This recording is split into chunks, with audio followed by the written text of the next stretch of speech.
ফজরের নামাজ পড়ার জন্য হাসান ঘুম থেকে উঠে মসজিদের দিকে রওনা দিল। রাস্তা যেতে যেতে হাসান লক্ষ্য করল নিচে কিছু একটা পড়ে আছে। সে জিনিসটি নিয়ে মসজিদের দিকে চলে গেল। মসজিদে গিয়ে নামাজ পড়ার পর ইমাম সাহেবকে ডেকে বলল, আসসালামু আলাইকুম ইমাম সাহেব। ওয়ালাইকুম সালাম। কেমন আছেন হাসান ভাই? আমি ভালো আছি, আপনি কেমন আছেন? আলহামদুলিল্লাহ, আমিও ভালো আছি। হাসান ভাই, কিছু বলবেন? ইমাম সাহেব, আমি নামাজ পড়ে আসার আগে রাস্তায় একটি থলি পেলাম। আমি আপনাকে থলিটি দিতে চাচ্ছি, কেউ আসলে দিয়ে দেবেন। ঠিক আছে হাসান ভাই, আপনি আমাকে পলিতি দিতে পারেন। কেউ আসলে আমি তাকে ফিরিয়ে দেব ইনশাআল্লাহ। ঠিক আছে ইমাম সাহেব। ইমাম সাহেবকে থলিটি দিয়ে হাসান আবার বাসার দিকে ফিরে আসলো।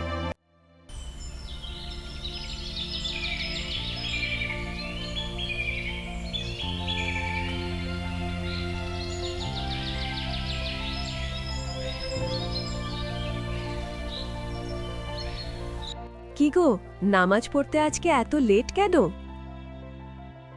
আর বলিও না গিন্নি, নামাজ পড়তে যাওয়ার সময় একটা থলি পেলাম। সে থলিটা ইমাম সাহেবের কাছে জমা দিতে একটু লেট হয়ে গেল।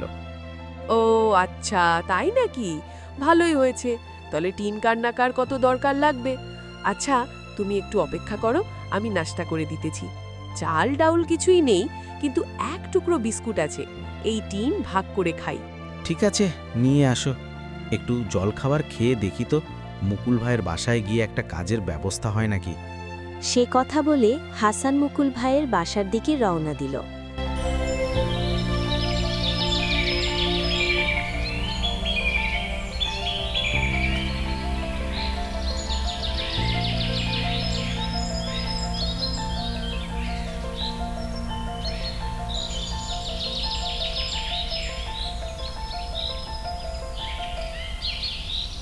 আরে আরে হাসান ভাই, কেমন আছেন আপনি?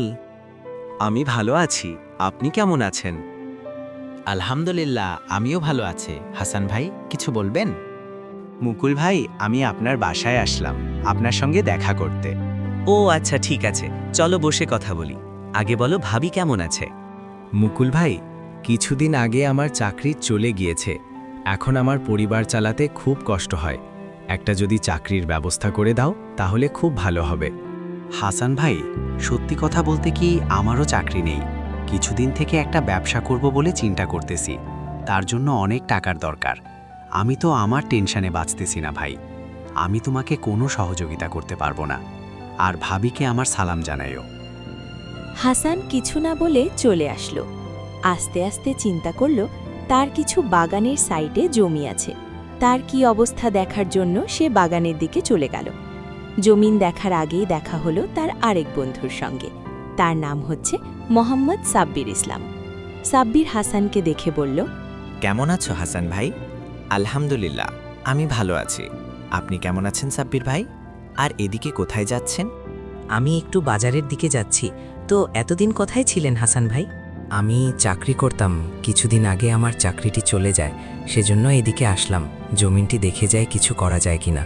ও আচ্ছা, আমারও একটা বাগানের পাশে জমিন ছিল, তাতে কোনো ফসল আবাদ হয় না। সেজন্যে সেখানে আমি পুকুর করে রেখে দিয়েছি। দেখো তো তোমার এই জমিনে কোনো কিছু হয় কিনা। তাই তো দেখতেছি সাব্বির ভাই, আমারও জমিনের তো একই অবস্থা। দেখি কোনো কিছু চেষ্টা করি, হবে কিনা আল্লাহই ভাল জানে। ঠিক আছে সাব্বির ভাই, অনেক কথা হলো, আরেক সময় কথা বলবো। আমি একটু বাসার দিকে যাই।